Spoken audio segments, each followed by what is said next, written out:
Welcome to Podkey NFL, where preseason noise starts turning into a few useful clues. This is the point in August where a clean stat line can lie to you, a backup snap order can tell the truth, and one preseason workload can suddenly look way too heavy. The big reminder with preseason is that the score usually matters the least. What actually matters is who plays early, who gets repeated chances, what kinds of plays coaches are comfortable calling, and where guys sit in the rotation when nobody's scripting the story for you. So when Baltimore gives Jacoby Lane real early work, or Dallas keeps pushing Camden Brown up the rep ladder, that's useful information. Same with team-wide depth tells. Baltimore piling up 31 first downs, while Philadelphia managed 2 wasn't really about a preseason win. It was a flashing sign about rotational strength and who has more functional depth right now. And coaches simplify things on purpose. The Rams leaning into a bootleg-heavy, stripped-down offense for Ty Simpson wasn't some failure to open the playbook. It was a way to test his processing, comfort, and command without throwing the whole system on him at once. Quarterback evaluation in preseason gets messy fast because the box score is so tempting. Deshaun Watson going 11 of 15 sounds fine, until you get into the actual operation holding the ball, living on short throws, and looking indecisive enough that the stat line didn't really settle anything. That's why people came away more encouraged by Ty Simpson's decisiveness in a simplified setup than by Watson's completion percentage. The Cleveland competition with Watson and Shedeur Sanders still sounds legitimately open, and that's not small. Watson hasn't played meaningful good football consistently in 2 years, and even in 19 appearances, there's only a tiny handful of strong games to point to. Sanders brings more upside and more willingness to push the ball, but he also showed pre-snap issues and some accuracy concerns. So this isn't clean either.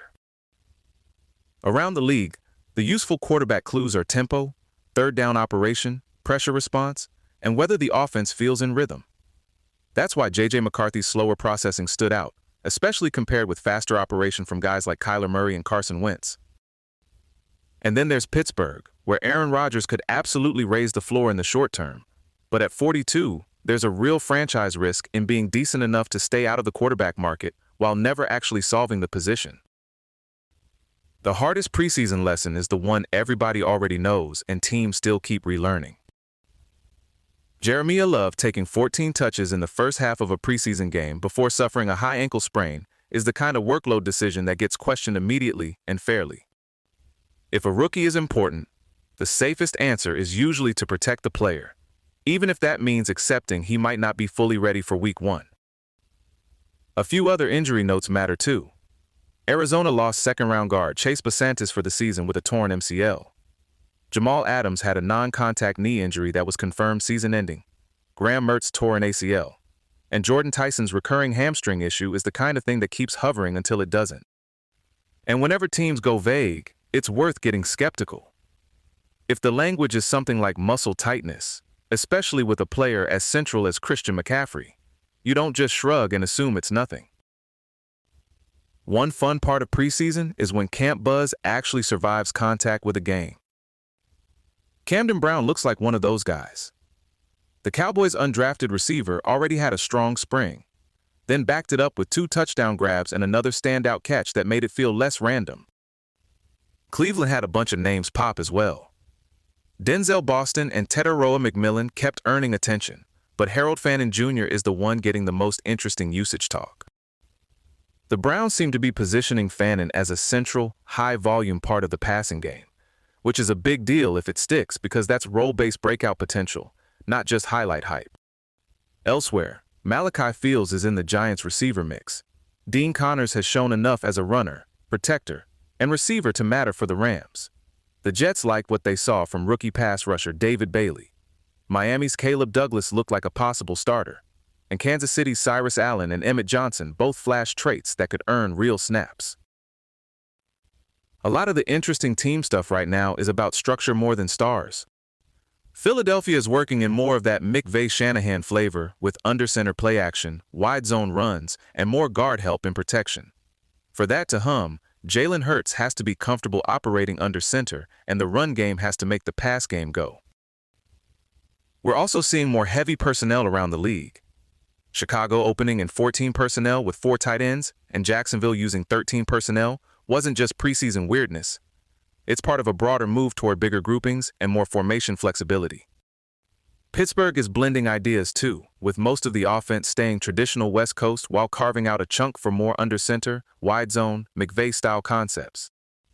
Buffalo might be one of the more fascinating offenses here. DJ Moore is being treated like a true high snap. No one. Dalton Kincaid's role is expanding into more blocking and play-action work, and Joe Brady now has more control in the moments that really decide games. That raises the ceiling, but it also means more variance if the game management side gets shaky. Buffalo's defense is changing in a big way too. After years of zone-heavy identity, Jim Leonhard's expected approach leans more into man coverage, disguise, and pressure. The catch is the roster was mostly built for the old system, and there are real depth questions at edge, inside, safety, and that second corner spot.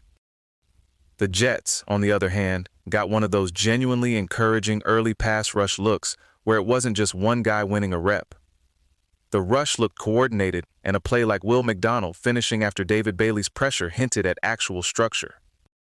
Pittsburgh is trying to do something similar structurally by moving TJ Watt around more and finding ways to get Watt, Nick Herbig, and Alex Highsmith on the field together. If they pull that off, the talent investment finally has a chance to look as dominant as the payroll suggests. Speaking of investment, Seattle locking up Devin Witherspoon on a 4-year, $132 million extension with a $101 million guaranteed is exactly how teams try to keep elite young defenders before free agency gets expensive in an even scarier way. And the disciplinary news was Atlanta edge rusher James Pierce drawing an 8-game suspension under the conduct policy after serious allegations that included domestic violence and resisting arrest. The length of the suspension was above the league's usual 6-game baseline, and a full season wouldn't have surprised many people. Coaching style is showing up pretty clearly in a few places. Todd Monken in Cleveland is bringing a blunt, emotional, no-tolerance tone, and when a coach publicly says he can't stand shitty football, you at least know nobody's confused about the messaging. That may connect with a young roster, although Cleveland still feels like a rebuild operation that's really evaluating toward 2026 after moving on from Myles Garrett and loading up on first- and second-year players. That matters because a team in that spot may decide the smartest move is letting Shedeur Sanders develop naturally and protecting future draft position instead of chasing a mediocre short-term outcome, especially with 6 of the first 9 games on the road. Mike McCarthy's approach is different, but just as revealing, he's leaning further into sports science, less live tackling, more GPS and central nervous system monitoring, and a more data-informed way of managing practice risk. It's modern, practical, and probably easier to appreciate once you've watched enough August injuries. A couple quick team indicators before we go. Buffalo's starters absolutely swamped Carolina's starters early, and Miami's offensive line showed signs of real improvement, especially with Jonah Savienia looking better after a rough rookie season. That's the useful part of preseason right now. Less scoreboard, more clues. Thanks for hanging out with Podkey NFL. This episode was generated by Podkey. Create your own at podkey.fm.